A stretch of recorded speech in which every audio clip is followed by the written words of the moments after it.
Hello guys, how we doing? Welcome back to the 3 hours. Sorry I'll wait there. So if the video starts and I'm sitting there in silence for a few seconds, it's because I never know when YouTube is going to start the live stream. So I always just, give it a few seconds to wait and see whether it's started.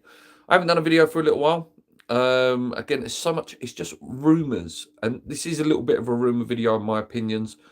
And I don't like regurgitating it all the time. So I usually let a few build up and then we get together and we have a little chat about it. The big rumours out there today is the Jonathan David deal. West Ham have now pulled out of it. Apparently we had, well, according to reports, we had agreed a £30 million fee for the Canadian striker from Lille, who is a fantastic player. You can go back a few months ago when I was doing one of my walking news videos.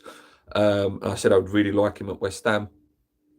Apparently the reason we've pulled out of the deal is because it would cost 10 million in agents' fees. And I think West Ham have looked at that and thought maybe that's a bit too steep. So, listen, 30 million would have been a great price for Jonathan David, but if you're adding the 10 million on for agents' fees, I can see where they're maybe thinking that's a little bit too steep. That's a lot of money just to go to agents and whatever else it's going to. Who knows? Who knows whether that one could be reignited? Purely because, agents' fees could be dropped and stuff like that. I don't think so. I don't think it will. It's a shame. Like I say, he's a top player. But yeah, it seems like he won't be one of the ones coming to West Ham. Jhon Durán, you would have seen it most other YouTube channels and, media outlets are covering it now. The Jhon Durán one looks like it. I think this will happen.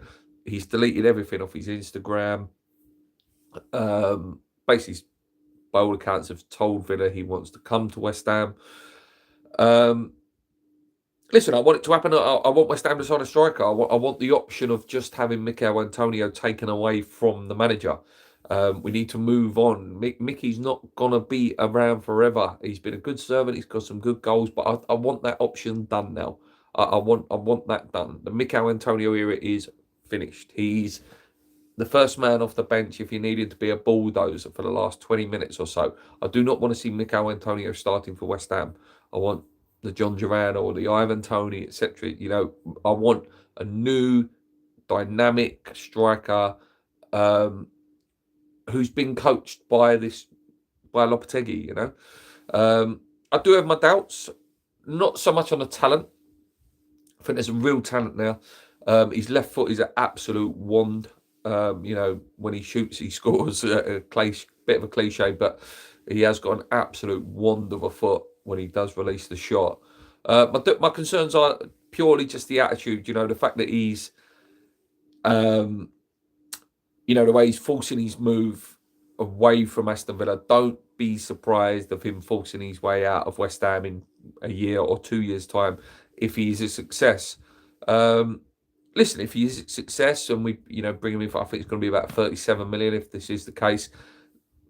If he's a success, that means his money, he will be worth maybe 60, 70 in 2 years' time. Listen, I hope it comes off. I hope he's good. I hope he doesn't do what we expect to do. I'm always one to say that you've got to allow someone to make the mistake before you judge them on their previous mistakes or previous, attitude or whatever it is. I imagine it has been frustrating for him as a young player that whenever he did play, scored goals. He's got a fantastic goal-minute ratio. And, playing behind Ollie Watkins, who is arguably probably the best striker in the Premier League, except maybe Haaland. But in terms of all-round game, I think Ollie's actually a better player than Haaland in terms of all-round game.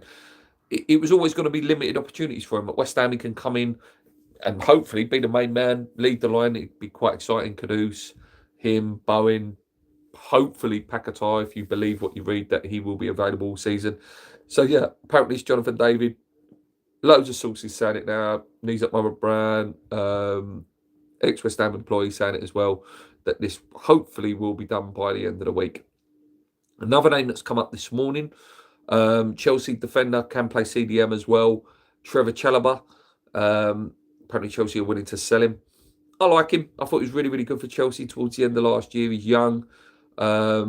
he fills that sort of homegrown quota as well, which is really, really important in today's modern football.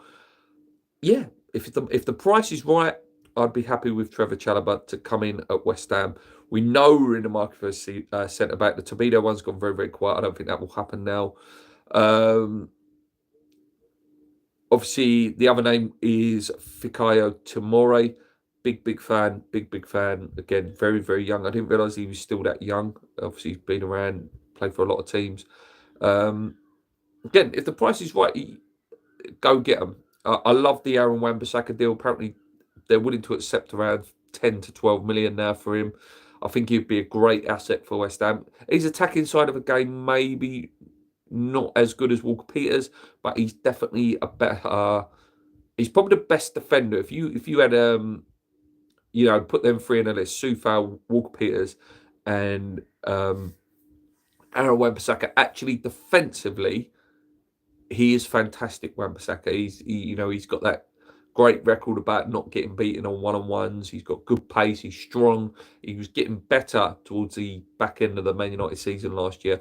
And I think at West Ham, he would be, he'd really shine at West Ham. I think when players play for those big clubs, the Liverpools, the Manchester Uniteds, etc., sometimes that whole aura of the club and, the bigger, better players around them can overshadow them, and sometimes they're not watched and not looked at. We need cover. We need a starting one. So I'd be really, really, really happy with Aaron Wan-Bissaka if this is the case. I do expect one centre back to go. I think if we do sign a centre back, I think most of you see the Dagenham stuff with Zuma with the 2 ice packs on his knees. I love Zuma. I love him. I think he's a brilliant defender and has saved us a lot of times. But this man is one lung-busting runaway from his knees exploding. And we don't want to put ourselves in that position. We really, really can't be having ourselves in that position where we're low on centre-backs. Like the start of last season, I remember Ben Johnson playing centre-back for us. We don't want that. We want Lopetegui to have the best opportunity to get us started good, because Renandi, over the years, West Ham start well, they have a good season. If we start badly, we have a bad season. So, yeah, a good centre-half, maybe get rid of one of them as well. The other one we're linked with as well, just lastly, is the Bayern Munich right back, the Moroccan guy. I cannot pronounce his name, and I'm not even going to attempt his name. Good player. Apparently, Gerd has been saying good things, which is quite surprising, knowing that at one point he wanted out of the club. I don't know whether Gerd wants out of the club anymore. I don't know. I really don't know. Things will start picking up. They will start picking up soon on who's going. I think it will be a bit of a domino effect. It might take that someone buys a player over here, and then we sell and we buy it. That's what happens in football. You'll see, say for example, Aston Villa signs someone. That means Duran's going, which means we're probably getting rid of someone. Or we sign a defender, that means that one's going and this one goes. And it all becomes a bit mixy-matchy. I still want a left winger as well. I really want this Sule guy. I think he's top player, top. And he would go straight in. Like, it wouldn't be a project player. It would be one that can go in and start.